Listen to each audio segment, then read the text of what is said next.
So I'd like to thank the President and Vice President for the invitation today. This is a special place, a first-class university for research, technology and innovation, business and health. An institution that's always been rooted in its communities here in Belfast and in Northern Ireland, but which also enjoys a huge global reach, a reach never more on display than in the appointment of your chancellors, and we can see them on the wall here today. After all, who better to carry the message of peace this city embodies around the world than Hillary Clinton?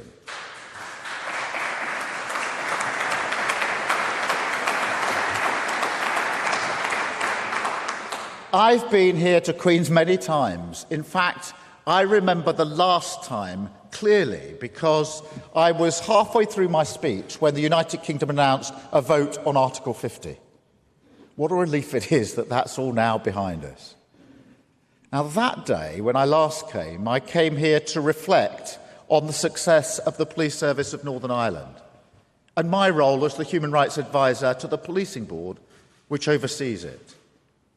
I'm immensely proud of the work of the board, of that whole period in my life. It's given me a lasting love of Northern Ireland, friendships that have endured, including people in this room here today. Memories I'll always cherish. And you know, after we were married, my wife and I took our first holiday here because I wanted to show her Northern Ireland, the people and the communities that I'd met.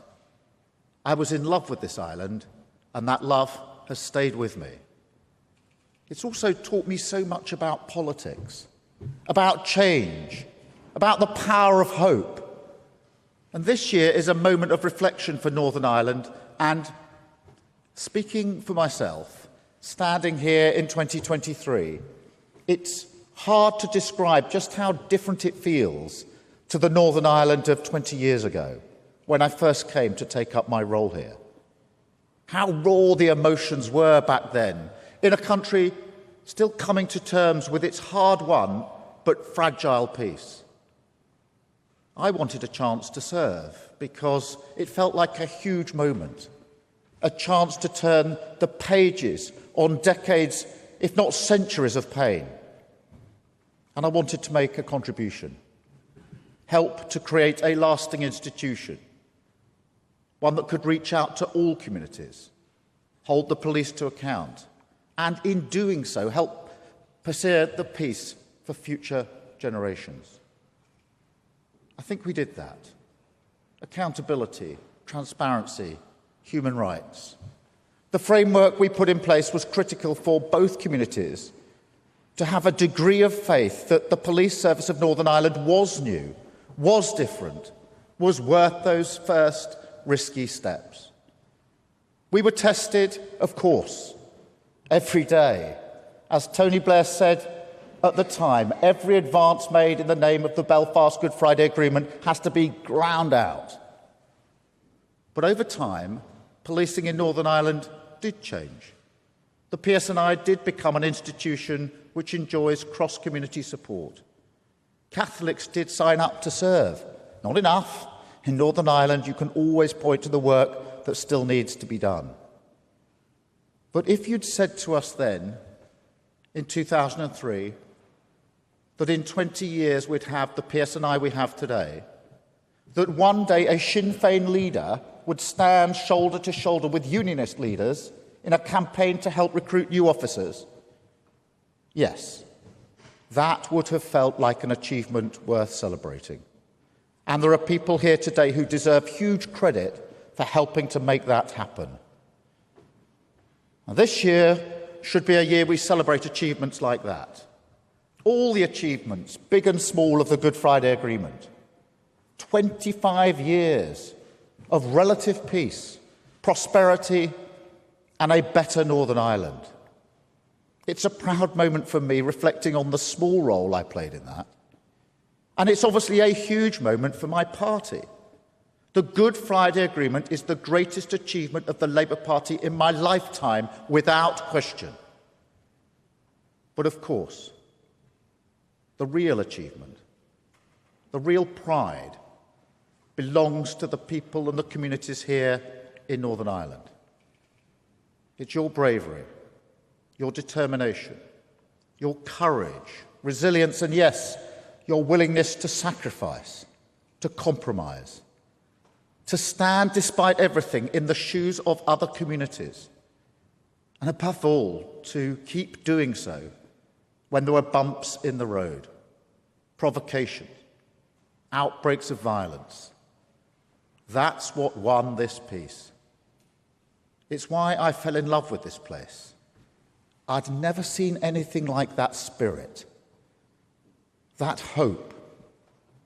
I talk a lot about hope at the moment, about how hard it is for people to get through the challenges we face without the real possibility of something better. How, as we lurch from crisis to crisis, we're losing our faith that the future will be better for our children. Some communities in the United Kingdom might once have taken that for granted, but not here.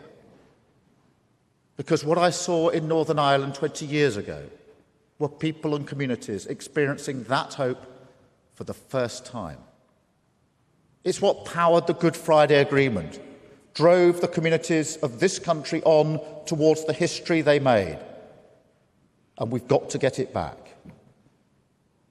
Because I get the sense, with the protocol, with the political situation at Stormont, not to mention the other problems we see here, the NHS, the cost of living, an economy on its knees, that the thought of April being a true celebration feels a little on ice. I understand that. Anniversaries are hard in Northern Ireland. Looking back is hard. Even when we do so with pride, as we should in April, it's tough. The past is a painful place for so many people, so many communities. People have suffered a lot. And with that comes a fear. Fear that if we stop trying to move forward, if things grind to a halt, then we could yet go backwards. It's why, here more than anywhere, you always need that hope of a better future. That's the spirit of 1998. That's what the Good Friday Agreement asked of people. It wasn't to forgive or forget. They were demands that could never be made. It was only to look forward, to commit to a journey, walk step by step, each stride difficult, each stride precious, towards a better future together. The anniversary this year should be a true celebration. People deserve that. History was made here, hard won. But to respect that history, people also deserve action on the issues which currently hold Northern Ireland back, for politics to do its job and give people the chance to look forward with hope. Now, there is a small window of opportunity before April. We've got to use the anniversary to fix minds, get the country and its political process moving forward again, deliver for the people of Northern Ireland. I see two key priorities for this. They're both urgent, both need to happen now. And so, of course, they rely on a change of direction from the Prime Minister. But in each priority, I also want to show the values I will bring to Northern Ireland if I have the honour to serve as Prime Minister. First, the British government must normalise and strengthen relationships with Dublin.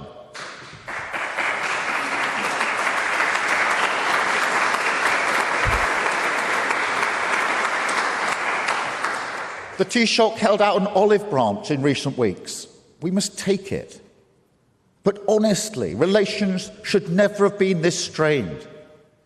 Brexit was a rupture in the UK's diplomatic stance, a call to change in every area of our society, which had to be recognised.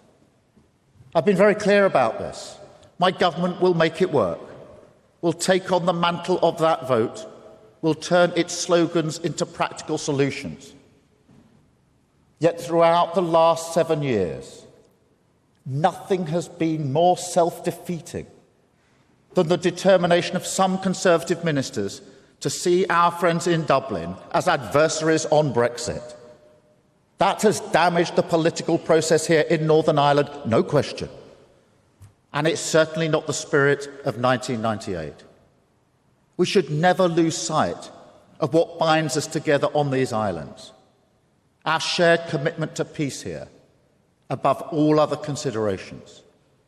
So I encourage the Prime Minister, as the Taoiseach has said, to recognise past mistakes.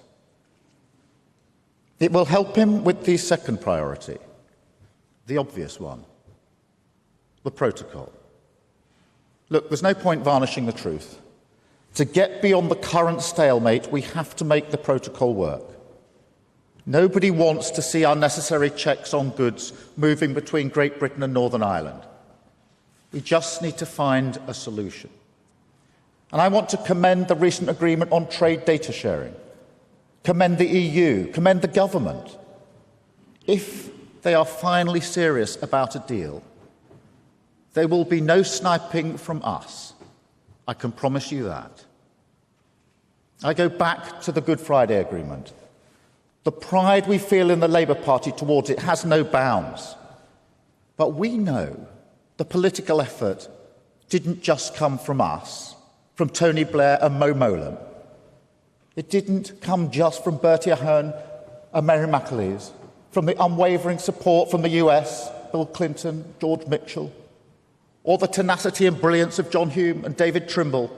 It was also built on the work of John Major and Albert Reynolds, and afterwards by Lord Patten, whose commission led to the PSNI and the Policing Board in the first place.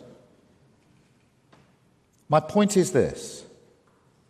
The spirit of 1998 on both islands is not one of tribal politics. This is the process which brought Ian Paisley and Martin McGuinness together, and they made it work. There can be no clearer example than that. So I say to the Prime Minister, if there is a deal to do in coming weeks, do it. Whatever political cover you need, whatever mechanisms in Westminster you require, if it delivers for our national interest and the people of Northern Ireland, we will support you. The time for action on the protocol is now. The time to stand up to the ERG is now. The time to put Northern Ireland above a Brexit purity cult which can never be satisfied is now.